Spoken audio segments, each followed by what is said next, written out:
Después de alabar al Señor a través de esas odas o melodías, ahora nos sentamos quietamente para ver qué es lo que el Señor tiene para nosotros a través de su palabra. No se trata de lo que dice el que está parado delante, sino lo que dice el Señor en su palabra. A eso es a donde debemos apuntar. Vamos a trabajar un poquito con 3 capítulos. 3 capítulos es bastante para una exposición, pero voy a tratar de agarrar algunos versos más o menos centrales para hacer el desarrollo. Así que 38 al 40 son los últimos capítulos del libro de Éxodo. Y quizás vamos a tener una oración. Hoy vamos a terminar con el tema de los milagros, pero este es un tema muy importante lo que vamos a ver y que es lo que corona y nos enfoca acerca de la teología o la realidad de los milagros. Vamos a orar. Señor, te damos gracias por tu palabra que has preservado. Y ahora te rogamos, Señor, en este momento de quietud, que nos enfoques en lo que tú dices y lo que reclamas de nosotros a través de tu santa y bendita palabra. Ministrala, por favor, a nuestros corazones y te lo pedimos, como siempre, en el nombre de Cristo Jesús. Amén. Hemos estado haciendo una investigación acerca de a través de las Escrituras, acerca del tema de los milagros. La motivación detrás de esto es la falta de conocimiento bíblico que hay acerca de este tema. Y no solamente que hay un desconocimiento, sino que hay una falta de interés en investigar acerca de qué es lo que la Biblia tiene que decir sobre el tema de los milagros. Nos hemos acostumbrado a seguir una tradición que no es la tradición cristiana, sino una tradición que se ha ido metiendo en la iglesia, tomada desde afuera, de algunas prácticas de tipo chamánico en el mundo del paganismo, y las hemos reclamado como nuestras, las hemos cristianizado esas prácticas. Y tal es así que hoy día entonces observamos unas cosas muy raras adentro de la iglesia cuando se trata de manejar este tema de los milagros. Lo que la Biblia nos ha indicado, tanto en el Antiguo como en el Nuevo Testamento, es que los milagros se tratan de señales, y una señal es algo que señala, vale la redundancia, ¿no? Porque ¿qué otra cosa va a ser? Es una señal que apunta hacia algo. Entonces, la Biblia nos dice que son señales que se hicieron a través o por medio de prodigios que llevó a cabo Dios usando a hombres mortales. Y el propósito de esos prodigios fue señalar a la gente o dirigir la atención de la gente, del pueblo, a Dios, especialmente en un entorno en donde el paganismo iba ganando terreno, iba seduciendo a el pueblo de Israel, si vamos al Antiguo Testamento, y cuando saltamos al Nuevo Testamento para, darle un enfoque a la iglesia, otra vez dirigiendo la mirada a ese Dios que se manifiesta a través de la encarnación y viene con un mensaje de salvación y esperanza a los perdidos. Así que tanto en el Antiguo Testamento como en el Nuevo Testamento, el propósito central de los milagros es señalar o dirigir la atención a Dios que nos habla. Y el propósito de los milagros fue específicamente a que las personas que son testigos de las señales, que no son un fin en sí misma, sino un medio a través del cual se nos lleva a prestar atención a lo que Dios tiene que decir. Es como cuando alguien nos dice, escúchame que tengo que hablarte y decirte algo. Dios entonces hizo esta señal, y eso es una cosa que lo dice la Biblia, Por eso es que hicimos toda esta larga serie para observar cómo plantea la Escritura, o Dios que nos revela estas cosas a través de la inspiración, cómo nos llama a prestar atención a su santa palabra. Por otro lado, vimos también que los milagros se hicieron, especialmente en el Nuevo Testamento, para autentificar o aportar credenciales a un pueblo que sin señales no iba a creer, el pueblo de Israel, que se autentificaba el mensaje que predicaba el Señor Jesucristo. Si Jesús no hacía milagros, la gente iba a decir, bueno, se trata de un profeta más de tantos que hablaron, o quizás algún fariseo por allí, independiente, que viene a predicar. Pero Jesús no era otro profeta, ese es el enviado de Dios que se esperaba y se había hablado en el Antiguo Testamento, lo que conocemos como el Mesías. Cuando los apóstoles, después de la ascensión de Jesucristo, comenzaron el ministerio, Dios otra vez manifestó milagros y ya vimos cómo Lucas nos dice que aunque los apóstoles hacían milagros, en realidad era Dios quien los hacía a través de esos hombres. Esos son detalles que nos da Lucas y lo leemos como corresponde en el libro de Hechos. A veces miramos desde la perspectiva humana a hombres haciendo milagros, pero Lucas tiene cuidado de meternos detrás de la cortina para mostrarnos que en la esfera espiritual es Dios quien hacía los milagros a través de estos hombres. Esto va a contramano de lo que reclaman hoy los milagreros, que dicen, yo tengo el poder para hacer milagros. La Biblia no dice semejante cosa, dice que Dios tiene el poder para hacer milagros. Y entonces se hacían los milagros para aportar un tipo de credenciales a la predicación de los apóstoles. Ya hemos indicado que sin señales a Jesús no le hubiesen creído. Él mismo lo dice en el Evangelio de Juan. Si no le hubiesen creído a Jesús, ¿qué le van a creer a sus discípulos? Así que Dios hace los milagros justamente para que la gente preste atención y se den cuenta que Dios está autorizando y está certificando la predicación apostólica que habían recibido directamente del Señor Jesucristo. Ellos no predicaron nada nuevo, sino lo que el Señor mandó que predicaran a las personas. Hermano querido, los milagros jamás, tanto en el Antiguo como en el Nuevo Testamento, entendamos esto de una vez, jamás se hicieron para divertir a la gente o para, de alguna forma, satisfacer la curiosidad de los espectadores. Que la gente vaya a ver qué se cocina ahí adentro, qué es lo que se hace en esa iglesia. Nunca se hicieron tampoco para satisfacer las demandas del pueblo de Dios. Que una persona diga, Dios, yo quiero que hagas este milagro o esta señal, y Dios entonces está obligado moralmente, porque un hijo se lo pide, a hacer lo que a nosotros nos parece o nos viene en ganas. Esto no solamente es antibíblico, sino que raya lo blasfemo, porque estamos haciendo a Dios un instrumento nuestro en lugar de nosotros ser un instrumento de Dios. Estamos dando vuelta a todo el asunto. Dios, todo lo que hace, lo hace no para satisfacer la curiosidad y el capricho de los hombres, sino que aún los milagros que hizo Dios los hizo para su gloria, para magnificar su gloria, para que nosotros veamos que Dios es real, que Dios es un Dios activo y que está interesado en la problemática del hombre por causa del pecado. Es una señal que nos dirige a esa gloria que parte y emana de nuestro Señor. Y ahora, en lo que tiene que ver con el Nuevo Testamento y la Iglesia, es que contemplemos nosotros, los hijos de Dios, la gloria de nuestro Dios en la persona del Señor Jesucristo y el ministerio dentro de su pueblo del Espíritu Santo. Y que luego ese pueblo sale a la sociedad con este mensaje de salvación y esperanza y el Espíritu que ha de traer convicción a los perdidos para traerlos o insertarlos al pueblo de Dios mediante la predicación. En este pasaje bíblico se habla del tabernáculo. El tabernáculo es ese edificio portátil que conocemos en el Antiguo Testamento. Y vemos que realmente ese tabernáculo, esa tienda móvil que eventualmente se trasladó a lo que es el templo de Salomón. Pero ese tabernáculo no tenía mucha finalidad, francamente, si no estaba la presencia de Dios, la gloria de Dios en ese sitio. Hubiese sido una tienda donde, qué sé yo, se la cargaban a los hombros y entonces la gente paraba, hacían campamento y se juntaba.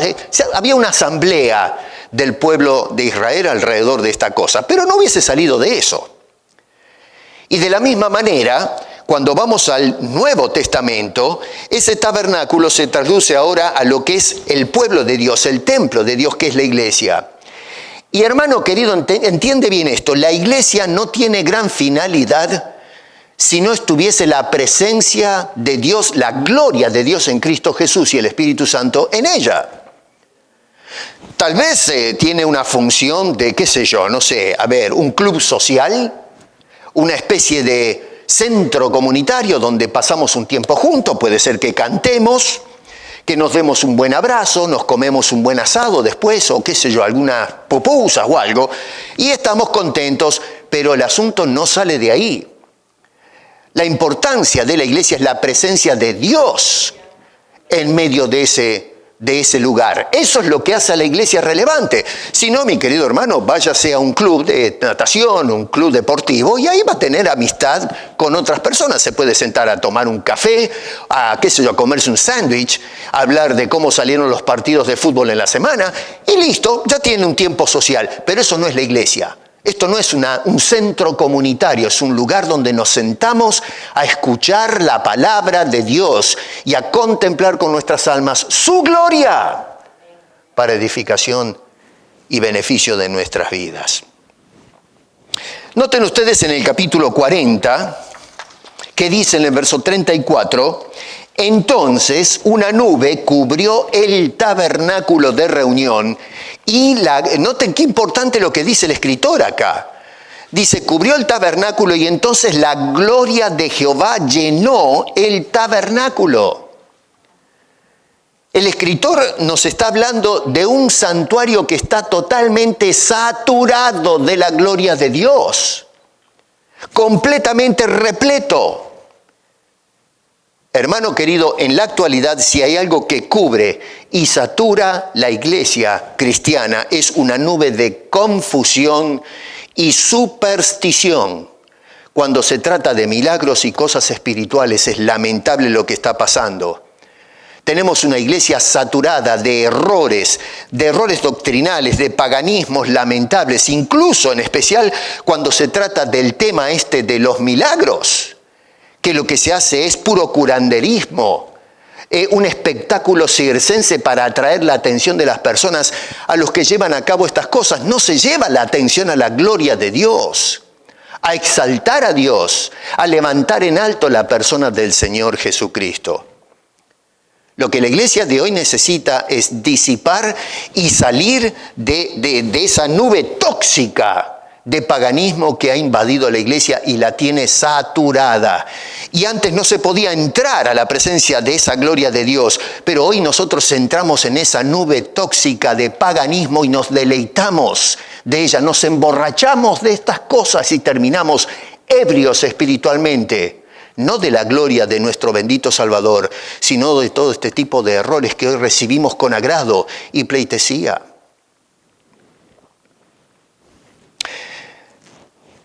Básicamente en esta sección del libro de Éxodo, Dios le está diciendo al pueblo qué es lo que tienen que hacer y cómo hacerlo. Básicamente.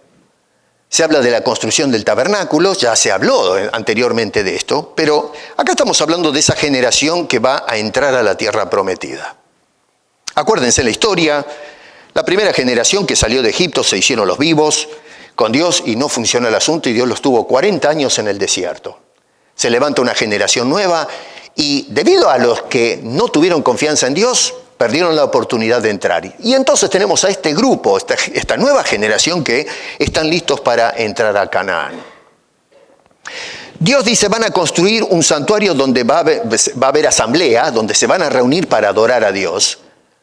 Y entonces lo que Dios le dice a la gente es, ustedes van a hacer las cosas, no hagan lo que hicieron los de antes. Ustedes se van a plantar y van a hacer las cosas, lo que yo digo y como yo digo. Y cuando se trata del santuario, no hay vuelta que darles. Se va a hacer lo que Dios demanda. En el capítulo 38, miren ustedes en el verso 22, en donde se habla de un tal Bezaleel y después se habla de un tal Aholiab, en el verso 23.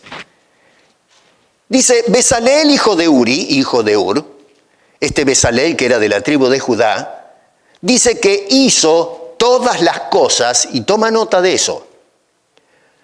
No es que hizo algunas cosas, no, pero hay otras que quedaron a criterio de Bezaleel. Dice que hizo todas las cosas que Jehová mandó a Moisés. Ahora, presten atención cómo va la dinámica acá, porque Dios le habló a Moisés y le dijo, esto es lo que quiero que ellos hagan. Y Moisés, fiel a lo que dijo Dios, le dijo a la gente, señores, esto es lo que dice Dios y así es como tenemos que hacer las cosas. Y Bezaleel, que recibe la información, dice, yo voy a hacer todo tal cual me lo pasó Moisés, que a su vez recibió esto de parte de Dios. ¿Se ven cómo va el canal de las ideas? A ver, yo lo que noto hoy es que si se levanta uno de estos predicadores, dicen, Dios dice, bueno, macanudo, Dios dice, vamos a abrir la Biblia y vamos a comparar esto. Y entonces uno lee la Biblia y dice, pero esto no es lo que Dios dice. Esto es lo que el Señor dijo, lo que interpretó de lo que dice Dios. Pero cuando voy a la Biblia y empiezo a leer los versículos, veo que no hay cadena de razonamiento. Lo que dice el predicador es una cosa, lo que dice la Biblia es otra. ¿En qué quedamos acá? ¿A quién le voy a hacer caso? Bueno, la iglesia le hace caso al predicador. No, mi querido, no. Estás haciendo mal, hay que hacerle caso a lo que dice Dios. Y si el predicador, llamémosle Moisés o quien quiera que sea, si dice otra cosa distinta, hay que salir corriendo. Este señor Bezaleel dice que hizo las cosas, todo lo que tiene que ver con el santuario, que en definitiva es donde se manifiesta la gloria de Dios, lo hizo según el criterio que recibió de parte de Dios por medio de Moisés. Dios le podría haber hablado directamente a Bezaleel. Podemos estar discutiendo acá, bueno, ¿por qué no le habló directamente a Bezaleel? Bueno, Dios le habló a Moisés porque hay una estructura de orden y así es como lo escogió Dios. Hay mucho para hablar de eso, pero me va a sacar de tema, así que lo dejamos quieto. Bezaleel hizo todas las cosas, dice que Dios o que Jehová mandó a Moisés. Para poder hacer todas las cosas como Dios determina, hermano, hay que saber y hay que entender bien qué es lo que Dios dice. Porque de lo contrario, si lo dejamos a nuestra propia interpretación, vamos a hacer cualquier cosa. Y esto se aplica a la actualidad. Dios no cambió, es el mismo Dios de ayer. Y cuando se trata hoy de hacer las cosas de Dios, hay que hacerlo, tenemos que saber y entender bien qué es lo que dice el Señor en las Escrituras para actuar debidamente en todo lo que hacemos. Porque de lo contrario, insisto, queda a criterio de la interpretación de cada uno. Y hoy con el tema de la iglesia eso es lo que está pasando. Cada uno interpreta las cosas como quiere y se hacen las cosas como quieren. En el capítulo 39 ustedes van a notar en todo el capítulo que hay una repetición constante de dos declaraciones. Una es las palabras hizo e hicieron. Lo tienen ahí, por ejemplo, en el versículo 1. En la primera frase dice de azul, púrpura, carmesí, hicieron. Verso 2, hizo. Verso 4, hicieron. Más adelante, verso 8, hizo. Verso 15, hicieron. 16, hicieron, etc. Ustedes pueden en casa, márquenlo si quieren, pero lo van a encontrar a través de todo el capítulo. Esa es la primera. La segunda declaración es, y que va ligada a esta, es como Jehová había mandado. Lo van a ver otra vez al final del versículo 1, lo van a ver otra vez en el final del verso 5, final del verso 7, y así, a través del capítulo 39 y parte del capítulo 40. ¿Por qué marco esto? El escritor podría haber agarrado y enlistado toda la obra del tabernáculo, hagan así, y entonces se describe la narración de todo el trabajo, y al final, la Biblia bien podría haber dicho, hicieron tal como Jehová había mandado, y hubiésemos entendido perfectamente la idea que se refiere a toda la edificación o construcción del tabernáculo, de la ropa, del sacerdocio, todo. Pero la razón del por qué a cada cosa que se hizo se le agrega eso es porque se nos quiere mostrar que se hizo lo que Dios mandó en el más mínimo detalle. Es decir, se habla de, en este caso, por ejemplo, la ropa para el ministerio y se hizo como Dios mandó. Se pasa a otra descripción, se hizo como Dios mandó. Se hizo otra cosa, se hizo como Dios mandó. El escritor lo que está agarrando es mostrándonos las escenas. Es como si estuviésemos ahí observando a alguien construyendo este aparato y cómo se hizo, como Dios mandó. El bafle se hizo, ¿y cómo se hizo? Como Dios mandó. Y esto también, acá estoy usando una exageración, ¿no? Pero esa es la idea, demostrar que cada cosa en el más mínimo detalle se hizo todo como Dios mandó a Moisés.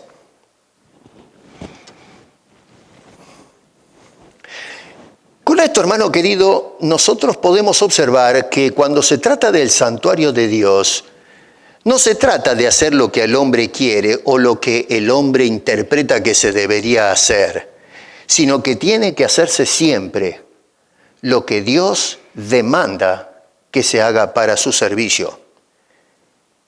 El hombre no demanda jamás de los jamases a Dios. Es Dios el que demanda al hombre. El hombre no le da instrucciones a Dios. El hombre no le dice a Dios cómo se tienen que hacer las cosas.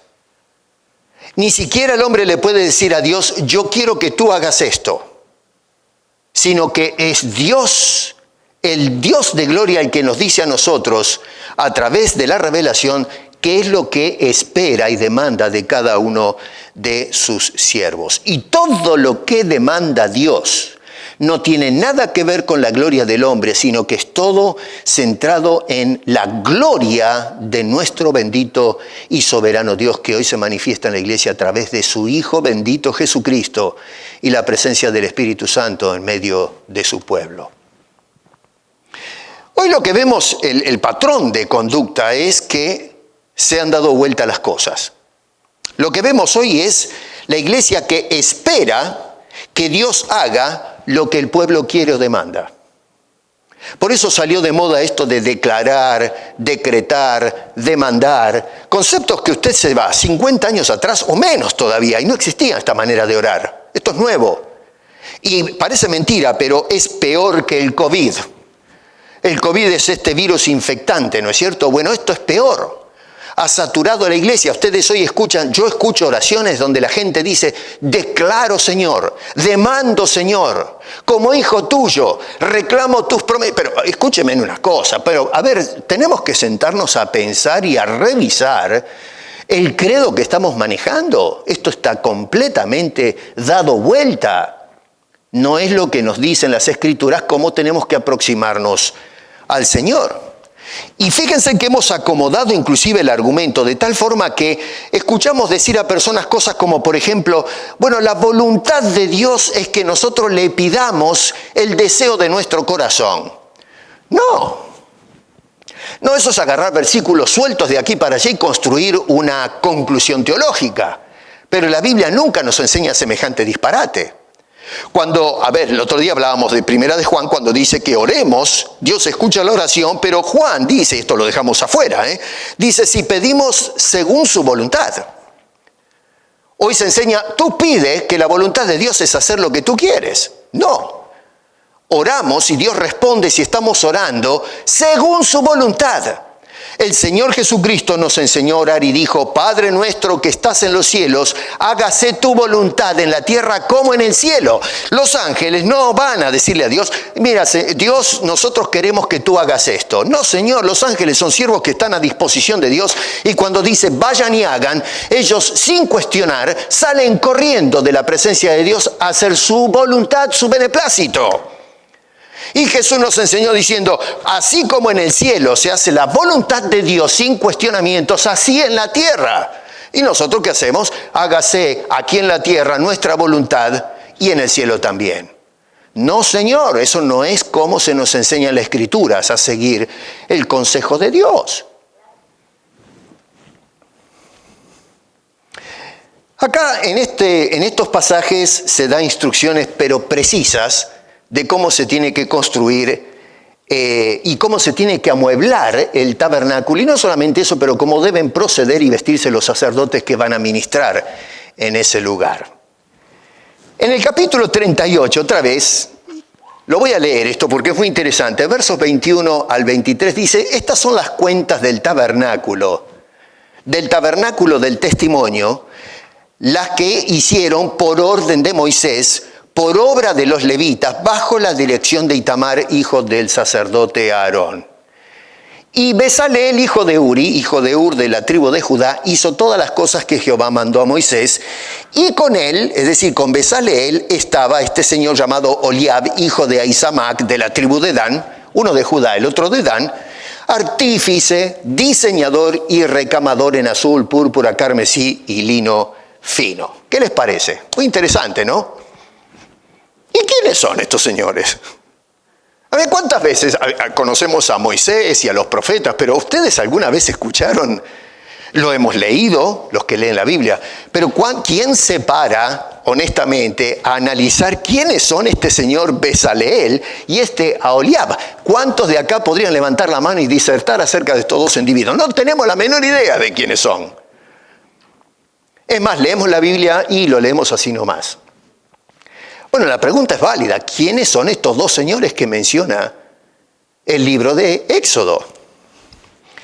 Miren, para eso ustedes se tienen que ir un poquito más atrás, en el capítulo 31. Y miren qué interesante lo que se dice de estas personas. Capítulo 31, ahí se nos dan los detalles. Pero, a ver, tome nota de lo que se dice de estas personas. Habló Jehová a Moisés diciendo, mira, 1, yo he llamado por nombre a Besaleel. Note eso, Número 1, no es cualquier mequetrefe Dios llamó a este señor. Es un llamado de Dios. No solamente eso, pero dice el verso 3, y lo he llenado del Espíritu de Dios. Llamado y lleno del Espíritu. ¿Para qué? Sí, hoy la gente dice, pide la llenura del Espíritu. Pero, ¿y para qué? Te tienes que llenar del Espíritu. ¿Pero para qué? Bueno, no, el fin es llenarse del Espíritu. Bueno, eso es lo que se enseña, pero no es lo que nos muestran las Escrituras con la operación de Dios. Dice que Dios ciertamente llamó a este señor y lo llamó del Espíritu. Pero hay un propósito del por qué Dios actúa. No es porque sí nomás. Y dice que lo llenó del Espíritu en sabiduría y en inteligencia, en ciencia y en todo arte. ¿Para qué? Dice, para inventar diseños, para trabajar en oro, en plata. Un artista el señor un artífice, dice el versículo 5. Un hombre que podía diseñar, esculpir y trabajar con metales preciosos porque estaba escogido para trabajar en el armado de ese tabernáculo o santuario portátil. Y aquí yo he puesto, dice el verso 6, con él, con ese señor llamado, ese nombre raro que aparece ahí, Besaleel, a Oliab, hijo de Ahisamac, de la tribu de Dan, y he puesto a él también, fíjense, dice, he puesto yo sabiduría en el ánimo de todo sabio de corazón para que hagan lo que yo he mandado. Llamado, se le dio el Espíritu Santo específicamente con ciertas habilidades para que haga lo que yo digo.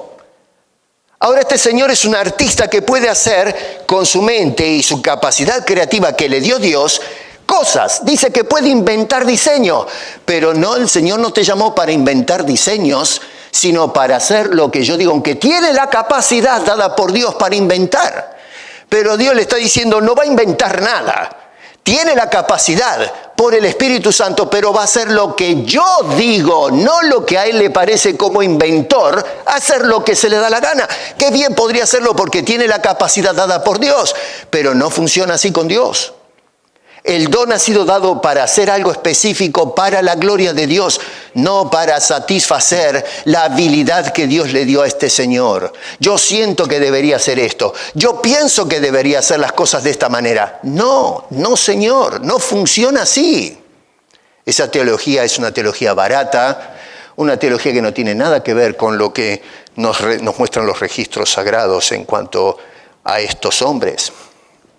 Y luego menciona, verso 7, el tabernáculo, la mesa de los utensilios, los vestidos del servicio. Ahí ustedes pueden leer, ¿no?, el resto del capítulo.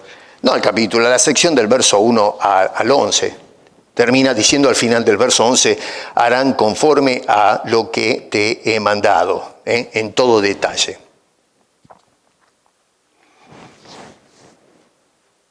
Cuando el Espíritu Santo da dones, y eso es igual en la actualidad con la iglesia, no es para hacer con los dones lo que se le da a uno la gana. Los dones hay que usarlos bíblicamente. Hoy lo que hacemos es usar los dones para beneficio propio, para exaltarnos. El que tiene don de profecía, lo que quiere es que la gente lo escuche hablar en nombre de Dios. Lo ponemos en un pedestal. El que tiene don de lenguas, esto es más espiritual, está más cerca de Dios que habla el idioma del cielo. Qué sé yo, y una cantidad de cosas, el dan de sanidad y para hacer milagros. Lo que hacemos es hacerle propaganda al portador del don. Los elogiamos, el nombre aparece en primera plana en todos los artículos acerca del cristianismo. ¿Y Dios dónde está? ¿Dónde aparece? ¿Dónde está la gloria de Dios? Si hoy exaltamos más a los predicadores que a Dios, que simplemente usa al hombre, como usó Moisés y usó a este señor, para mostrar al pueblo su gloria, no para mostrar a estos hombres. Pero hoy, todo esto que nos dice la Escritura, para ejemplo a nosotros, no cuenta absolutamente para nada. Y me llama la atención porque Moisés, con todo el conocimiento que tenía, no solamente en cuanto a doctrina en el Antiguo Testamento, sino la experiencia personal que tuvo con Dios, no podía competir con la habilidad que Dios le dio a estos hombres. Porque si Moisés hubiese podido trabajar en todas estas cosas, ¿para qué lo quiera ver? ¿Cómo se llama este señor? Bezaleel. Es el nombre raro, ¿no? Bezaleel. Y el otro, Aholiab. ¿Para qué lo va a querer? Si hubiese agarrado el martillo y trabajar él, y listo. Y hacer el trabajo. Pero no, Señor, Dios no le dio a Moisés la habilidad que le otorgó a estas personas. Por lo pronto había sido dotado por medio del Espíritu Santo del talento que estas personas tenían. No lo había dado Moisés. Repito, este señor podía inventar cualquier diseño que se le diera la gana. De sugerir, bueno, a ver, ¿por qué en vez de hacer azul no ponemos otro color más brillante, el rojo, para que llama más la atención? Los cordones, hacerlos no de color dorado, no podemos meter otro color que, oye, si fuésemos decoradores de ambiente, ¿no?, que combinan los colores porque tiene un efecto psicológico o a la vista. Y entonces este señor, como es un artista y un diseñador, bien podría haber sugerido, bueno, ¿por qué no usamos esto en vez de lo otro? ¿Por qué no construimos de esta manera? Porque va a llamar más la atención y claro, la idea es de atraer a la gente para contemplar la gloria de Dios. Como hacemos hoy, por ejemplo, que hoy, la música, el rock cristiano, por tomar un ejemplo, ¿no? He escuchado el argumento de que, bueno, pero el rock cristiano es cierto que es mundano, pero ¿por qué no es para enganchar a la gente? Y entonces una vez que los enganchamos, les preparamos el evangelio. No, señor. No, señor. Es cierto que este hombre tenía la habilidad, pero Dios le dijo, no, lo vas a usar como yo digo. Y se siguieron los detalles tal cual, y eso es lo que nos dice el texto. Se hizo lo que Dios, lo que Jehová mandó de estos hombres. Otra vez, capítulo 38, verso 22, hizo todas las cosas que Jehová mandó. Hoy nosotros deberíamos hacer todas las cosas, todas. Cómo servimos, cómo nos vestimos, cómo hablamos, cómo nos comportamos, cómo cantamos, todo para la gloria de Dios. Metiéndonos en la Escritura diciendo, Señor, ¿cómo debo hacer las cosas? ¿Cómo quieres tú que yo haga las cosas? No, a mí me gusta esto, a mí me parece que deberíamos hacer esto otro, yo creo que esto funcionaría mejor. No interesa lo que nosotros pensamos, es lo que Dios demanda de su iglesia, de su pueblo. Cuando hoy hablamos del tema de los milagros, para tocar el tema que nos compete, No es asunto de hacer milagros por el hecho de hacer milagros, sino qué quiere Dios que haga. Cuando nosotros oramos por un enfermo, decimos, Señor, sana a esta persona, pero hágase tu voluntad. No, yo quiero que hagas eso y vas a obedecerme. Yo declaro y demando que tú hagas lo que yo digo porque un hijo tuyo te está hablando. No, Señor, es Dios el que nos está hablando y los hijos escuchan al Padre, no al revés. Pero en eso hemos caído. Vamos y agarramos a Dios del cuello o por el brazo se lo torcemos hasta que abre la mano y da porque a mí se me antojó que Dios tiene que dar lo que yo quiero. Bueno, por eso la iglesia está empobrecida hoy, porque tenemos toda la teología torcida y dada vuelta. Hermano, a ver, en Primera de Corintios, esto lo voy a leer rápido, ¿no? Porque no me quiero entretener con este pasaje, pero el apóstol Pablo escribía, acá estamos hablando del tabernáculo en el libro de Éxodo, ¿no? Uno puede decir, bueno, porque tiene que ver el tabernáculo con la iglesia. Bueno, pero Pablo dice, Corintios era un desastre, y entonces es una pregunta retórica, la respuesta es obvia, pero dice, ¿no sabéis que sois templo de Dios? Allá en aquel entonces el templo era el tabernáculo, eventualmente se hizo un edificio, pero ahora es la iglesia. Dice, ¿no sabéis que sois templo de Dios y que el Espíritu de Dios mora en vosotros? Si alguno destruye el templo de Dios, Dios le destruirá a él. ¿Por qué? Porque el templo de Dios, el cual sois vosotros. ¿Se dan cuenta cómo es la cosa? La iglesia ahora es ese templo donde mora la presencia de Dios y la gloria de Dios, el Espíritu Santo. Así que si alguno destruye el templo, hace cualquier cosa con el templo, Dios se va a encargar de esa persona, porque el templo de Dios, el cual sois vosotros, santo es. Y más anteriormente dice, verso 11, nadie puede poner otro fundamento que el que está puesto. Yo a veces escucho a este nuevo apostolado que dice, estamos poniendo el fundamento. Pero escúchame una cosa, ¿cómo es eso? ¿Y qué hacemos con Pablo entonces? Si el fundamento dice que ya está puesto y nadie puede poner otro fundamento, ¿cómo pueden venir estos señores con autoridad bíblica a decirme que están poniendo un fundamento que ya está puesto? Están poniendo otro fundamento arriba del fundamento. Pablo dice, ojo, nadie puede poner otro fundamento que el que está puesto. A mí me importa un comino que se levante hoy un apóstol o un profeta y diga, estoy poniendo un fundamento. No, Señor, la Biblia me dice que ya está puesto. Y luego nos dice este hombre, nadie puede poner el cual es Jesucristo y sobre ese fundamento alguno edificare oro, plata, piedras preciosas, madera, enojaraje, etcétera, la obra de cada uno será manifestada porque el día lo declarará. Es decir, esa cosa rara con la cual están construyendo va a ser probada por fuego. Si se mantiene, y lo que se mantiene es el fundamento que puso Dios, fenómeno. Pero aquel que edificó cualquier cosa se quema.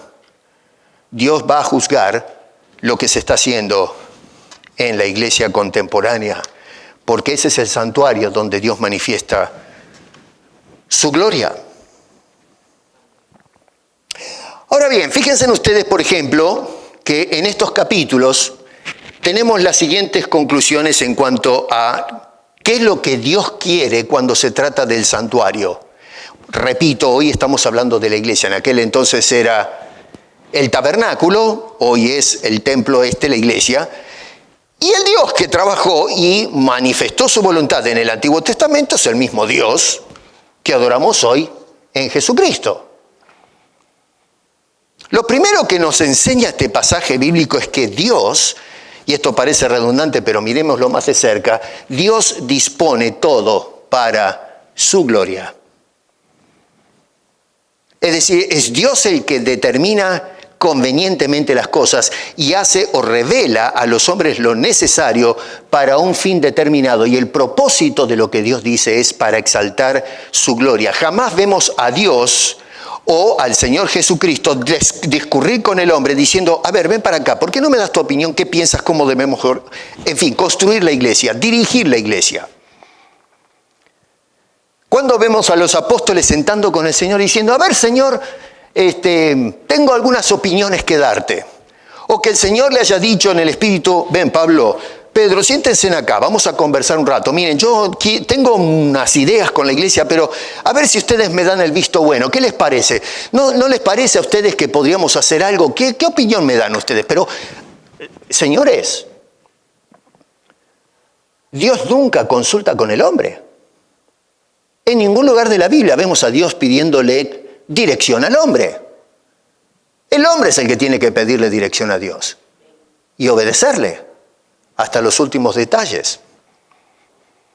Nos dice ahí en el verso 1, por ejemplo, hicieron todo como Jehová había mandado. Número 1, las vestiduras. Capítulo 39, verso 1, dice, hicieron las vestiduras, puntos suspensivos, como Jehová lo había mandado. Y note usted que en la segunda parte dice que esas vestiduras son vestiduras sagradas. ¿Lo ve eso en el verso 1? Son vestiduras que están separadas, son santas, sagradas. No se trata de cualquier vestidura, es por el hecho de que Dios dio el diseño y entrega esto. Dice, son vestiduras sagradas, es algo para tomarse en serio. Cuando vamos al Nuevo Testamento, para hacer la conexión, Pablo dice en Gálatas 3:27, en cuanto a nosotros, todos los que habéis sido bautizados en Cristo, de Cristo estáis revestidos. Vestiduras. En este caso no tenemos una túnica, como tenían que hacer en el Antiguo Testamento, pero es Cristo nuestra vestimenta. Estamos revestidos, dice, de Jesucristo. Por lo tanto, debemos reflejar en nuestras vidas y conductas el carácter de ese Cristo con el cual fuimos revestidos.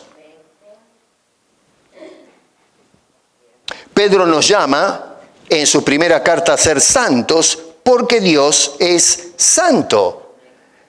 Hermano querido, la forma en que nosotros nos vestimos en la sociedad refleja qué clase de personas somos. Si yo vengo acá en short a predicar, yo creo que usted se haría una idea de qué clase de pastor soy. ¿O no? Si el otro día me fui a cortar el pelo y le digo a Gloria, ¿qué tal si me tiño el pelo y aparezco en la iglesia con la mitad de la cabeza verde y la otra rosada? ¿Qué van a decir ustedes?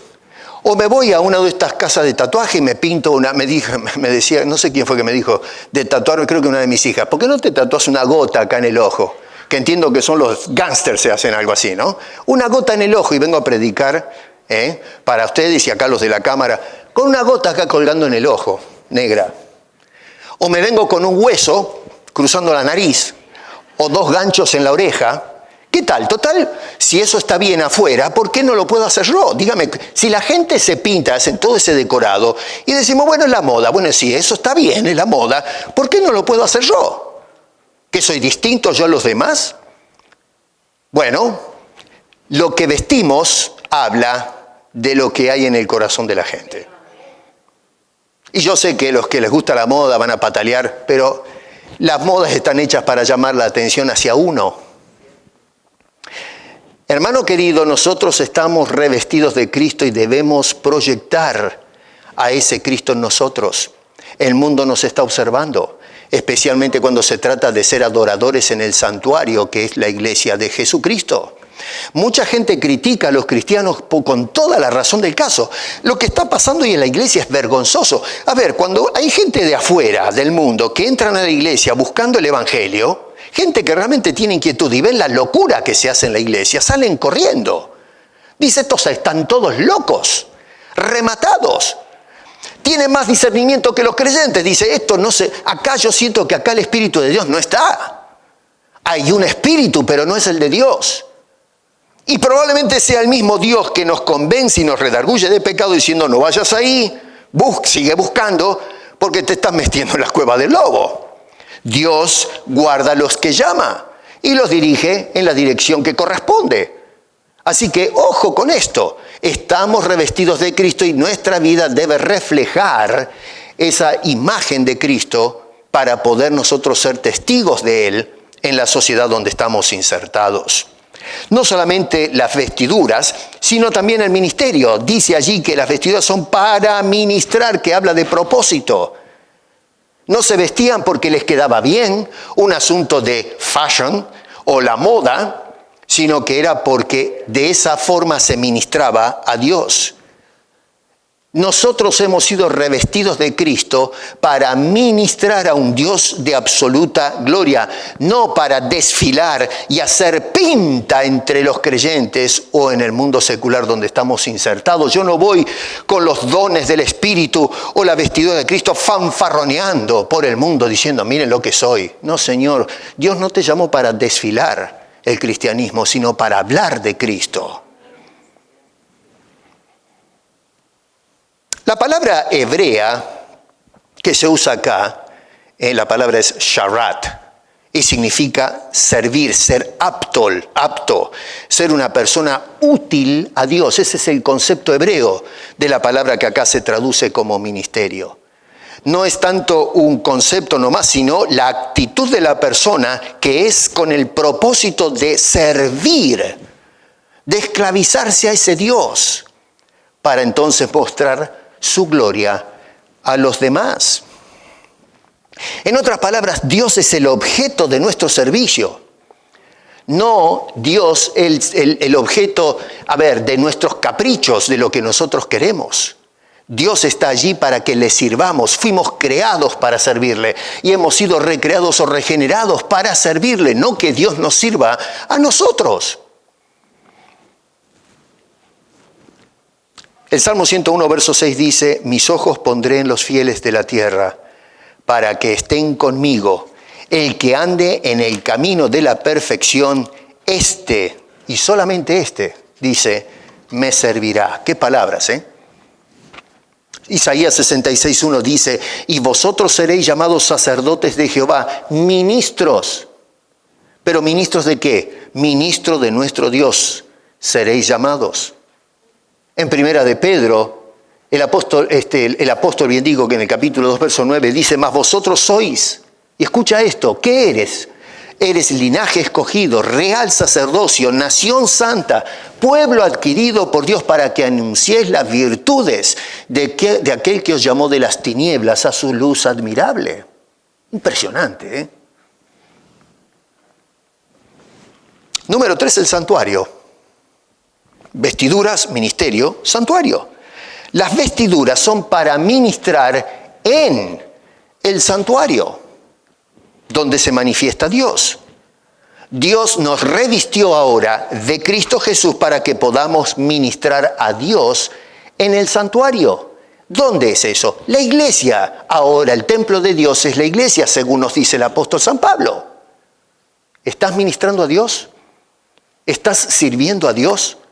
Para eso Dios te dio dones, para eso Dios te llamó, para eso Dios te levantó como hijo suyo, para que ministres a Dios en el santuario donde Él manifiesta su gloria a los hombres.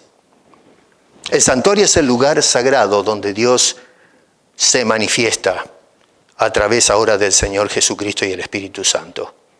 Así que en todo esto vemos que es Dios el que dispone, no nosotros. Dios decide qué se hace. Y cuando se trata del tema de los milagros, no hay diferencia. Tenemos la tendencia de compartimentalizar las enseñanzas. Todo lo demás dice la gente amén, pero los milagros, déjalo ahí al costado. Los milagros se deben hacer como cada uno interpreta que se deben hacer. No, señor. El milagro, que al fin de cuentas, lo que llamamos milagro, porque en la Biblia no aparece la palabra, ya indicamos que la palabra milagro es latina, se habla de portentos. Pero entonces los milagros son para ministrar a una persona que tiene necesidad. Así que es un acto de servicio. Y si es Dios el que responde a la oración, bueno, Dios es el que está ayudando a esa persona, pero todo eso redunda para su gloria, no la gloria de los que hacen los milagros, o a capricho de la persona que se cree un milagrero o un curandero dentro de la iglesia. No solamente se habla acá en cuanto a la voluntad de Dios, es decir, Dios dispone cómo se hacen las cosas, pero también apunta a la naturaleza de Dios. Dios es un Dios todo santo y por ende de absoluta gloria. Eso es lo que vemos en el capítulo 39, en el versículo, ¿dónde estoy acá? Capítulo 39, versículo 30, dice, hicieron asimismo Estamos en Éxodo, la lámina de la diadema santa de oro puro. Y mira esto qué interesante. Y escribieron en ella como grabado de sello. ¿Qué cosa escribieron? Santidad a Jehová. Se hizo todo el traje, los muebles y qué sé yo, pero ahora aparece esta plancha. Y entonces dice, ustedes van a grabar en esa, podrían haber puesto, qué sé yo, colores y algunos adornos para llamar la atención al sacerdote que ministra. Pero no, señor. Este señor va con todo el atuendo y esa plancha donde se graba algo. Y no es el nombre del que sirve, sino que se hace un recordatorio de a quién sirven. Y sirven a Dios y, ojo, un Dios santo. Esto era para que todo el mundo, inclusive el que lleva la ropa y la placa, recuerde dónde está parado, que nosotros estamos sirviendo a Dios y ese Dios es un Dios santo, no es para tomarlo a la chacota. Hermano querido, hoy en la iglesia lo que estamos haciendo es un desastre.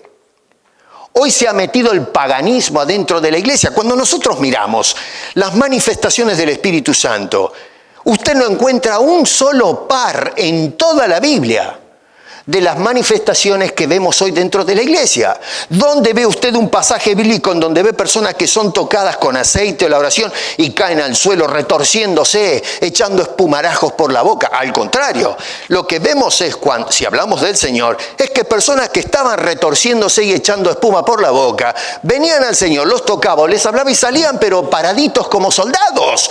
Pero hoy es al revés. Hoy la gente se para, y esto lo he visto, entran a la iglesia, cantan las alabanzas, los tocan, pero parece como que se abre el infierno. Y eso es del Espíritu. No discernimos nada. Sí, es del Espíritu, pero ¿qué Espíritu? ¿De dónde viene eso? Nosotros, en lugar de abrir las Escrituras, decimos, bueno, vamos a ver si encontramos modelos o pares en la Biblia que nos muestran que esto realmente es de Dios. No. Gente que, unciones con fuego, unciones con agua, la unción del chicle, la unción de la patada, del cachetazo, de la escoba, del martillo. Pero señores, ¿en qué nos convertimos? Estamos todos locos. ¿Dónde vemos nosotros esas enseñanzas en la Biblia? La unción de la espada de la Edad Media, le pegan un espaldarazo como hacían a los caballeros en la Edad Media, y de eso ungen a los pastores y a los apóstoles, y la gente, ¡qué bárbaro! ¡Gloria a Dios! Ahí vemos un caballero de Cristo.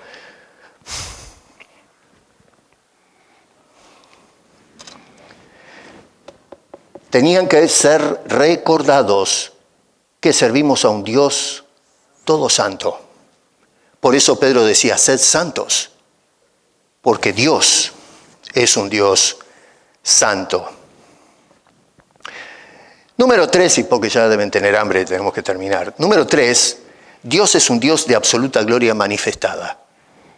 Y eso es lo que vemos, ya lo vi esto en el capítulo 40, verso 34, dice, entonces, una nube cubrió el tabernáculo de reunión y la gloria de Jehová llenó el tabernáculo. Y quiero que observen, hay 3 cositas rápidas que quiero que observen en esa sola declaración. Todo lo demás es cómo se construyó el tabernáculo. Después léanlo en casa. Por eso es que voy a estos versículos, porque sintetizan lo que relata en esos 3 capítulos. Lo primero que notamos que se dice ahí en ese versículo es que Dios nos cubre con su gloria. ¿Cómo es esto? Bueno, presta atención a lo que te estoy diciendo. Dios cubrió ese santuario, el tabernáculo, con su gloria. El apóstol Pablo dice que ahora nosotros somos el santuario, el templo. Y Dios está presente, nos dice el apóstol Pablo, en el Espíritu Santo. ¿No sabéis que sois templo de Dios? La respuesta es un rotundo sí. Ahora, la palabra esta que se traduce ahí como cubrir, la palabra es casá, y significa no solamente cubrir, pero es una forma verbal.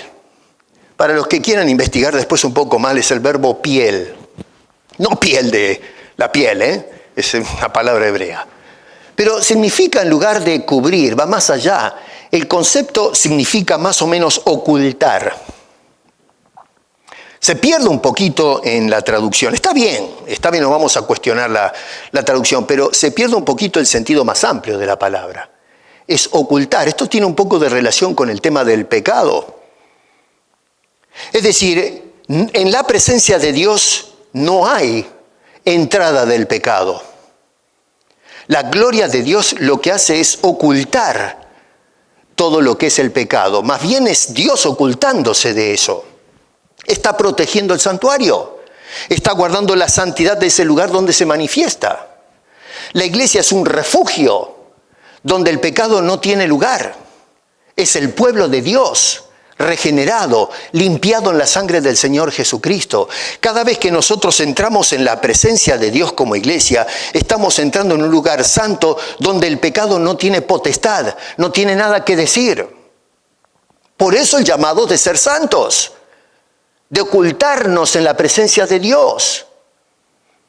Lógicamente que desde el punto de vista teológico podemos hablar de, algunos hablan de el Antiguo Testamento cuando Dios ocultaba, ¿no es cierto?, el pecado de la gente hasta que venga el Mesías. Acá no se está hablando de eso. Si bien es cierto que la teología es correcta, se ocultó el pecado en el Antiguo Testamento hasta que venga el Salvador y muera por los pecados de todos, pero ya entramos en una discusión teológica acerca del tema del pecado en el Antiguo Testamento y en el Nuevo Testamento. Acá se está hablando del santuario y la gloria de Dios. Y en ese santuario no hay lugar para el pecado. El pecado no se puede sentar en una silla como nosotros, habiendo sido limpiados en Cristo Jesús.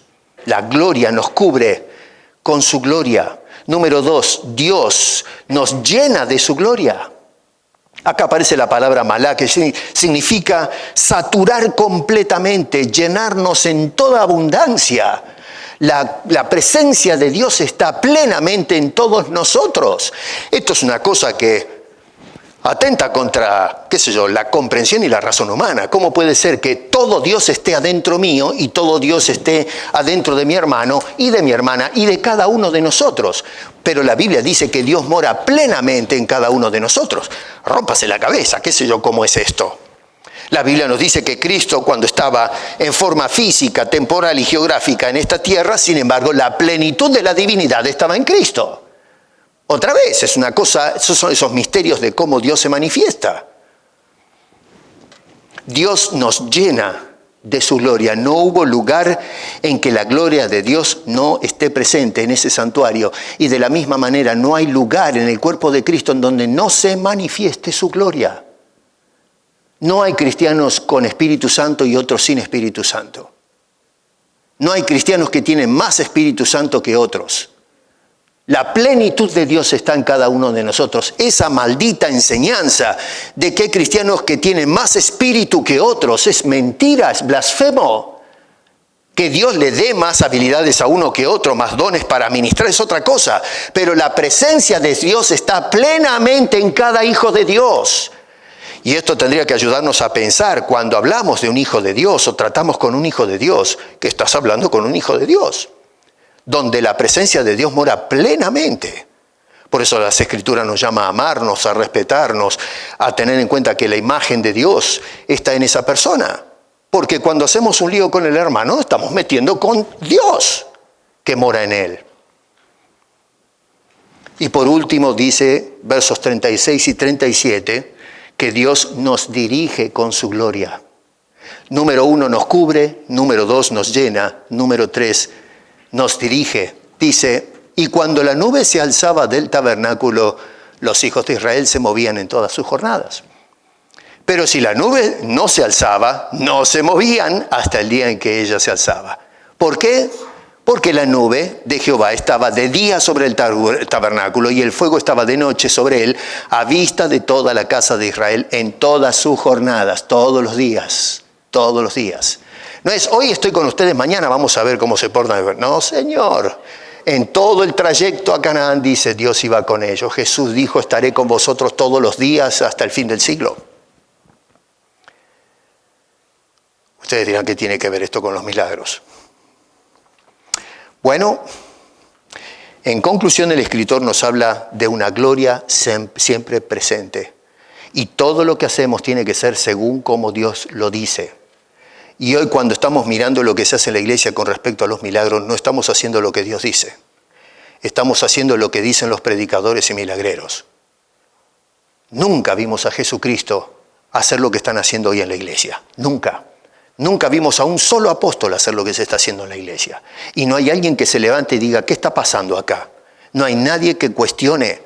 Es por el hecho de que alguien diga, lo estamos haciendo en el nombre de Jesús, ya está todo arreglado y decimos, eso viene de Dios. Y ya hemos hablado, acuérdese bien en el libro de Hechos, cómo se interpretó mal la obra del Simón ese que hacía magia en Samaria. Y la gente de Samaria decía, este es el gran poder de Dios. ¿Se acuerdan que vimos eso? Este es el gran poder de Dios. Y resulta que nada tenía que ver Dios en eso, era el mismo diablo. Pero la gente pensaba y decía, este es el poder de Dios, hasta que vinieron con el Evangelio. Jesús dijo, muchos en aquel día me dirán, Señor, Señor, en tu nombre profetizamos, en tu nombre echamos demonios, en tu nombre hicimos muchos milagros, en tu nombre, Señor. Y el Señor les dirá, apartaos de mí, malditos. No os conozco, al fuego eterno preparado para Satanás y sus ángeles. ¿Cómo es posible que una persona que profetiza, que echa demonios, que hace muchos milagros en el nombre de Jesús esté haciendo lo malo y sea lanzado al infierno? Pues porque nunca hizo esas cosas en el nombre de Dios y para manifestar la gloria de Dios. Dios hace milagros. Dios puede hacer milagros. Debemos pedirle a Dios que haga milagros. Pero tú no le demandas a Dios que haga milagros. Tú le imploras a Dios. Y Dios va a responder según su voluntad. Tú no le mueves el brazo a Dios para que haga tu voluntad. Dios nos mueve a nosotros a que hagamos su voluntad. Y los milagros que se hicieron en la Biblia no es para garantizar que se van a seguir haciendo milagros, sino que fueron señales que hoy miramos a través de las Escrituras, en quien deberíamos tener fe y mirar, dirigir nuestra atención a ese Dios de infinita gloria que se manifestó en la iglesia, en este mundo, en esta generación, a través de su Hijo Jesucristo, que nos dio el milagro de los milagros, que es darnos, estando muertos en delitos y pecados, darnos vida para su gloria, levantarnos de nuestro sepulcro. Y de esa manera poder ser ahora siervos y siervas que le sirven y que le muestran al mundo, Dios es un Dios de gloria. Y que podamos entre nosotros estimularnos y recordarnos que servimos y adoramos a un Dios de gloria que satura su santuario. Es tiempo de abrir las ventanas y depurar toda la pestilencia hedionda que se metió en la iglesia. Las falsas doctrinas, los falsos milagros, las mentiras, las estafas. Y comencemos a destronar al hombre para exaltar al Hijo de Dios, Jesucristo, en cual y quien tenemos absoluto perdón de los pecados y vida eterna. Fuera de Él estamos condenados eternamente. Volvamos a las Escrituras, volvamos a los pies de la cruz, pidamos perdón y hagamos la voluntad de Dios. Hagamos todas las cosas como Jehová ha mandado a través de los escritores que tenemos aquí en la palabra de Dios. Padre, te damos gracias por habernos permitido explorar la realidad de los milagros. Por tu palabra ya ahora tenemos una comprensión más bíblica y clara de lo que son los milagros, por qué se hicieron, y que hoy cuando hablamos de milagro tenemos que hacerlo teniendo en cuenta la tónica de las Escrituras. Gracias por responder a nuestras oraciones cuando te pedimos que hagas un milagro. Y gracias también cuando no lo haces. Porque de todas maneras, al hacerlo o no hacerlo, sabemos que se está haciendo tu voluntad, no la nuestra. Y lo que queremos como pueblo tuyo es servirte en el santuario y hacer tu soberana voluntad. Si tenemos que padecer el dolor y la enfermedad, ayúdanos, Señor, a transitar por la vida con tu bendición, con tu consuelo, y que a través del dolor y la enfermedad podemos llevarte gloria, Señor. Que podamos hablar de nuestra fe al mundo que no te conoce y de esa manera invitarlos a apropiarse de lo que ofreces y que nos has dado por gracia a nosotros, que los demás también lo pueden tener. Si hay alguien todavía que no ha aceptado el regalo precioso de la salvación y la vida eterna en Cristo Jesús, te ruego, Señor, que a través del Espíritu Santo ministres y los lleves a los pies de esa bendita cruz para darle redención a esa persona. Porque te lo pedimos con acción de gracias en el nombre glorioso de nuestro Dios y Salvador Jesucristo, a quien le damos la debida gloria. Amén.